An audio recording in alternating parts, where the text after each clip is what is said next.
Bonjour à tous, bienvenue sur la chaîne de Plancton Curieux. Aujourd'hui, on va se faire la 77e vidéo de mon challenge crypto.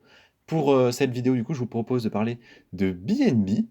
Du coup, comme d'habitude, on va parler d'abord du projet, on va faire une présentation de ce que c'est. On parlera ensuite de la technologie, de la tokenomique. Je ferai un rapport sur les forces et les faiblesses que j'ai décelées. Et on ira voir graphiquement à quoi ça ressemble. Allez, on est parti. Donc BNB, quatrième position par la capitalisation crypto, 52 milliards la capitalisation, donc c'est vraiment beaucoup. Des volumes sur 24 heures de presque 100 de 900 millions. Vous voyez, 900 millions, c'est quand même pas mal. En même temps, ça a pas mal bougé hier, après les annonces de Monsieur Powell. Donc un BNB, environ 330 dollars. C'est un prix qui est encore correct. Moi, personnellement, je préfère autour de 300. Mais voilà, c'est juste mon avis. Au niveau du projet, du coup, le BNB, c'est la crypto de Binance, tout simplement. Donc l'échangeur centralisé, comprenez la banque crypto, la plus importante du monde maintenant. Et également la crypto qui permet de faire des choses sur la BSC, donc la Binance Smart Chain, qui est une layer 1 qui a été développée par l'entreprise Binance, du coup. Donc ça a été fondé en 2017 par CZ, dit Chengbeng Zhao, que vous avez peut-être vu sur Twitter ou dont vous avez certainement entendu parler un moment ou un autre, par exemple récemment lors de la crise de FTX, parce qu'il avait un peu lancé le FUD, qui s'est avéré être réel, hein, qui s'est avéré être la source de réels problèmes. Et voilà, il y a eu tout ce petit drama, mais globalement on entend parler de lui assez régulièrement dans les news crypto. Notez que en 2017, ils ont levé du coup 15 millions de dollars et qu'à l'époque, un BNB, ça valait 0,15 dollars, oui, 15 centimes de dollars. Donc vraiment, c'est. Ah ouais, ça fait quelque chose, hein. C'est une belle multiplication, quoi. Au niveau du coup de Binance, comme j'ai dit, plus gros échangeur centralisé. Notez qu'il atteint régulièrement les 50% des volumes d'échanges mondiaux. Donc ouais, c'est vraiment énorme, énorme. Voilà pour la présentation. On va parler à la partie tech. Au niveau de la tech, du coup, qu'est-ce qu'on peut dire? Déjà, Binance. Binance, comme j'ai dit, banque crypto. Donc rappelez-vous, banque crypto, vous n'êtes pas détenteur des clés privées. Et la clé privée, c'est ce qui permet de récupérer réellement les cryptos. C'est vraiment ça qui donne le contrôle. Donc là, concrètement, quand vous prenez et quand vous laissez des cryptos sur Binance, vous faites comme à la banque, c'est-à-dire que c'est cet établissement-là qui, en dernier recours, décide de ce qui se passe. Ils peuvent geler les fonds. Ça s'est observé chez FTX, par exemple, quand il y a eu la chute, il y a un moment, ils ont dû geler les fonds, tout simplement parce qu'ils n'avaient plus de liquidité. Donc ça, ils peuvent le faire, ils contrôlent tout ce qui se passe, ils ont bien évidemment accès à votre KYC, donc ils savent qui vous êtes, qui vous faites les transactions, donc tout ça, il faut le prendre en compte, c'est une partie de la chose. L'autre aspect, c'est que du coup, ils sont responsables des fonds. Donc si vous avez un souci, si vous perdez, j'en sais rien, votre identifiant ou quoi, ils vont vous le donner. Si vous avez une arnaque sur Binance, etc., il y a des chances que vous soyez remboursé. J'ai dit il y a des chances, hein, c'est pas forcément quelque chose d'automatique, mais voilà. Il y a les bons points et les mauvais points, faut le savoir. Notez qu'à long terme, ils ont dit plusieurs fois déjà, Binance, avoir l'objectif d'être décentralisé. Donc à voir comment ça se passera. Au niveau du BNB, plus précisément, donc la monnaie de Binance, notez qu'il a été développé d'abord sur ETH, puis sur Cosmos, donc le Cosmos SDK, c'est intéressant, il y a plusieurs projets qui font ça, et donc ça donne encore, je trouve, de l'intérêt à Cosmos. Donc globalement, il va donner des avantages sur Binance. Donc quand vous achetez, quand vous vendez, si vous avez du BNB, vous paierez les frais en BNB et vous paierez moins cher. En général, c'est une ristourne autour de 25%. Il y a aussi des partenariats avec tout un tas d'influenceurs qui font que, enfin influenceurs ou enfin bref, toutes les personnes qui font du contenu et qui peuvent du coup vous avoir des ristournes également. Donc ça, c'est un truc qui se fait beaucoup sur Binance et qui a été copié sur plein d'autres échangeurs. Donc c'est toujours intéressant, ça permet de payer moins. Et pour les gens qui font du trading, alors sur Binance, il faut savoir que le trading futur a été arrêté cet été, mais dans l'idée, il y a vraiment un business des frais. C'est vraiment comme ça que les plateformes d'échange gagnent de l'argent en premier lieu. Et donc le fait d'avoir une réduction peut être importante pour un certain nombre de personnes. Notez que le BNB peut être stacké à des taux qui sont relativement intéressants. Je dis bien relativement parce que période de bear market, c'est quand même moins folichon que ça ne peut l'être en période de bull market. C'est quand même assez fluctuant. Pour la BSC, donc la Binance Smart Chain, notez qu'il y a plusieurs chains dans l'écosystème Binance BNB. On va parler que de celle-ci. Elle est en layer, donc c'est une layer 1 tout simplement, elle est en proof of stake, donc ça on s'y attendait, hein, c'était développé sur Cosmos, voilà, donc avec des validateurs, etc., etc., comme d'habitude en proof of stake, hein. Quand je dis etc., je veux dire, voilà, vous avez des validateurs, des gens qui vont garder des tokens BNB pour faire fonctionner la blockchain et qui sont rémunérés, d'où l'histoire du stacking. Et donc ça a d'abord été développé pour le trading, puis pour d'autres activités. Comme j'ai dit, le trading a été une activité en fait, plus ou moins abandonné par Binance. C'est toujours possible de faire des achats sur marge, hein, mais sur le trading futur, qui est quand même, je pense, le gros des volumes, il n'y a plus, tout simplement. Ils ont arrêté pour des raisons de régulation et pour être dans une position plus favorable pour l'adoption de manière générale. Et donc, ils ont développé tout un tas d'autres activités. Alors, ça date pas de cet été, hein, ça date de plusieurs années déjà, avec un launchpad sur lequel il y a plein d'ICO, donc de projets qui se lancent, sur lesquels il est possible d'investir.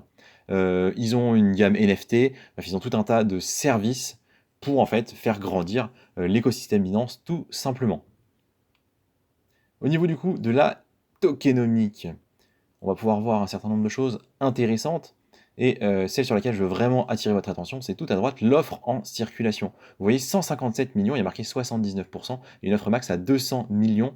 Attention, c'est une lecture qui n'est pas exacte, en tout cas qui n'est pas la même qu'on peut avoir sur les autres projets, parce que Binance burn en fait sa supply. C'est-à-dire que quand il y a des transactions, quand ils sont en bénéfice, ils rachètent des tokens et ils les burn. Et donc l'idée c'est que au fil du temps, la supply max diminue. Donc tous les tokens ont été émis et on a une diminution des tokens. L'objectif c'est d'arriver à 100 millions, donc de diviser la supply par deux. Vous voyez, ils ont déjà fait 40%. Et donc l'idée c'est que dans le temps, ça va donner mécaniquement de la valeur à chaque BNB. Donc c'est quelque chose de très intéressant pour les investisseurs et pour les personnes qui détiennent du BNB. Donc vous le comprenez, pour l'ensemble des employés de Binance et bien évidemment pour son CEO CZ. Donc c'est une mécanique que je trouve intéressante, qui me semble être tout à fait pertinente pour augmenter la valorisation d'un token de façon mécanique. Donc le token en lui-même, comme on l'a dit, il permet évidemment d'avoir accès, permet d'avoir des réductions, et pour la partie vote, sachez que pour le moment c'est plutôt centralisé. Je n'ai pas entendu parler d'une réelle gouvernance donnée par les tokens sur BNB, mais corrigez-moi si je me trompe. Donc au niveau de la liquidity supply queue, vous comprenez que on va plutôt en baissant la supply. Donc là, le graphique est un peu incorrect, parce qu'on devrait avoir quelque chose de plus ou moins incliné qui s'oriente vers 100 millions. Mais voilà, on est sur une supply qui est vraiment différente de ce qu'on voit en général, et personnellement, j'aime bien. Au niveau de la répartition initiale, vous voyez, hein, initial supply, c'était bien 200 millions, donc tous les tokens ont été émis. 50% aux investisseurs, c'est quand même une belle part, et 50% à la fondation et au projet. Donc ils ont quand même un gros contrôle, j'entends Binance, ont un gros contrôle sur la supply du BNB.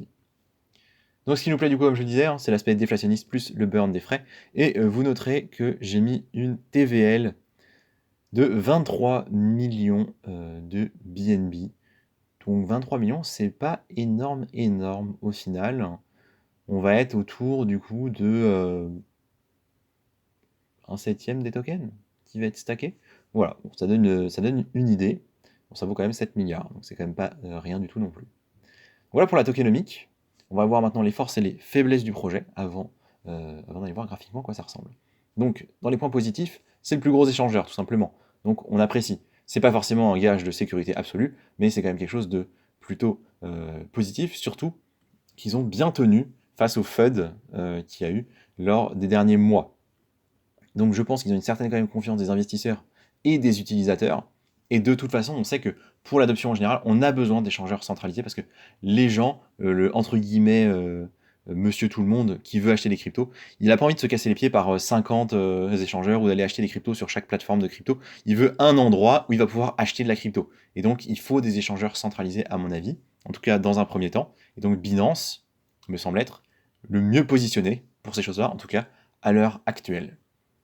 Notez qu'ils ont un développement qui est quand même assez régulier, il se passe beaucoup de choses dans l'écosystème Binance, ils produisent des choses, ils ont de l'argent, ils ont un incubateur, ils rachètent des plateformes, bref, il y a tout un tas de choses, hein. Quand je dis rachètent des plateformes, ils ont un DEX, ils ont un wallet décentralisé, Trust Token, ils ont vraiment beaucoup de choses, et ils développent. Donc c'est quelque chose d'intéressant en soi, ce sont des points qui sont positifs, et l'abandon du trading, bien que à mon avis ça leur a coûté, est c'est un point stratégique pour se positionner de façon positive vis-à-vis des régulateurs, Donc je pense que tout ça est très très bien pensé et je pense que le CEO, CZ, sait assez bien ce qu'il fait. C'est pas forcément un gage de sécurité, comme je le dis, mais je pense qu'on est quand même sur quelqu'un qui maîtrise plutôt bien son sujet et il y a des raisons de vouloir suivre un petit peu ses activités parce que, bah, écoutez, il a l'air d'être en position, en tout cas pour le moment, de faire des choses intéressantes. Donc au niveau des faits économiques, je vous ai parlé du FUD et que même si, en fait, Binance, ils avaient 60 milliards en réserve, ils ont, sur quelques jours, perdu 6 milliards. Enfin, perdu, il faut entendre, il y a eu des retraits de 6 milliards et ça n'a pas bougé, hein.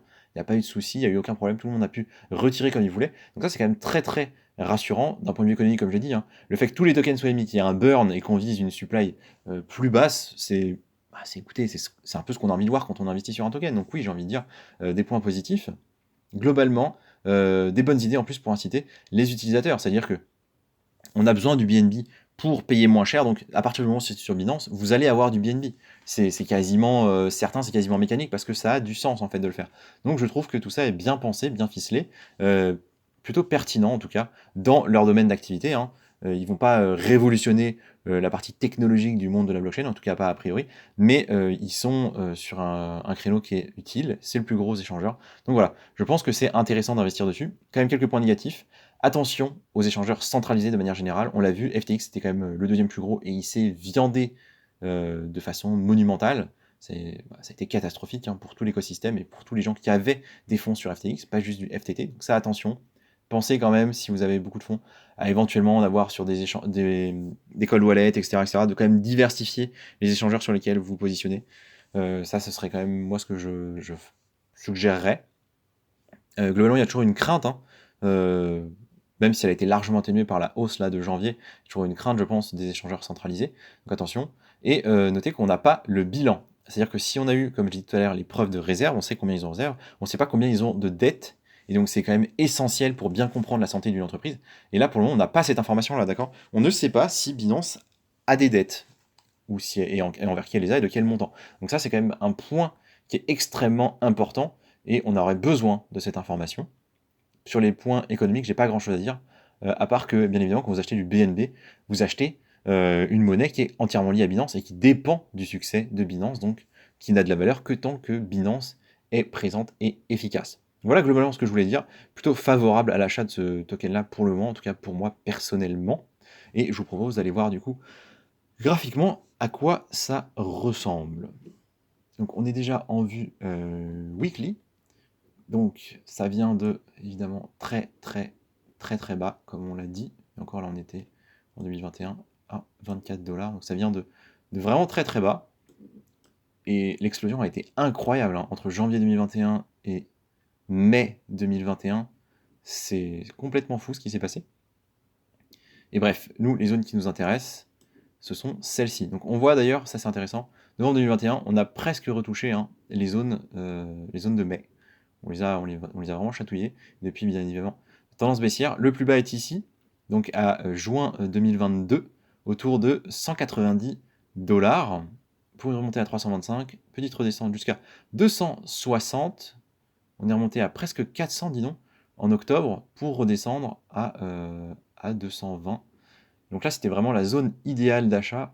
Malheureusement, je pense que peu de monde a accumulé dedans. Et donc, ce qu'on va aller chercher, du coup, maintenant, ça va être cette zone-là. Je vous propose d'aller voir ça de plus près. Donc moi, le cours d'achat que j'aimerais bien avoir sur du BNB, c'est autour de 300 $. Et ouais, il a bien pump là, suite aux annonces de Monsieur Powell. Donc autour de 330. Ça reste un cours décent, hein, si vous visez du très long terme. Moi, je vois une belle zone de résistance ici, entre 338 et 360. Donc peut-être qu'il va rebondir dessus et descendre, ou peut-être qu'il va complètement la passer. Ça, je ne suis pas capable de le dire. Donc moi, j'aurais potentiellement de l'ordre d'achat ici, si je voulais en acquérir. Et sinon, j'attendrai de voir ce qui se passe quand on va arriver sur cette zone-là. Alors en daily, du coup, ce qu'on voit, c'est quand même que on est au-dessus de toutes les moyennes mobiles depuis ici, depuis le 20 janvier, on est au-dessus des moyennes mobiles. On voit que du coup la 20 jours est devant toutes les autres, mais elles ne sont pas encore dans l'ordre. Donc ça, c'est quand même un point intéressant. On a quand même bien break ici depuis du coup le 25 janvier. Ce serait pas forcément déconnant de racheter sur la moyenne mobile 20 jours tant qu'on est en période haussière. Donc attendre qu'elle rattrape, peut-être dans cette zone-là, autour du coup de 315, 310, 315. Mais là, aucune certitude, hein, ça peut vraiment aller là-dedans. Ça peut passer, vraiment, je pense qu'il faut attendre un petit peu, voir ce qui se passe. Peut-être un petit repli là, d'ici ce week-end. Et l'idéal serait peut-être cette zone-là autour de 315. Donc vous me direz, si vous êtes investisseur à long terme, acheter à 315 ou acheter à 330, c'est strictement la même chose, donc vous ne prenez pas forcément trop la tête. Voilà globalement ce que je voulais vous dire sur le BNB. Merci de m'avoir écouté et je vous dis à la prochaine.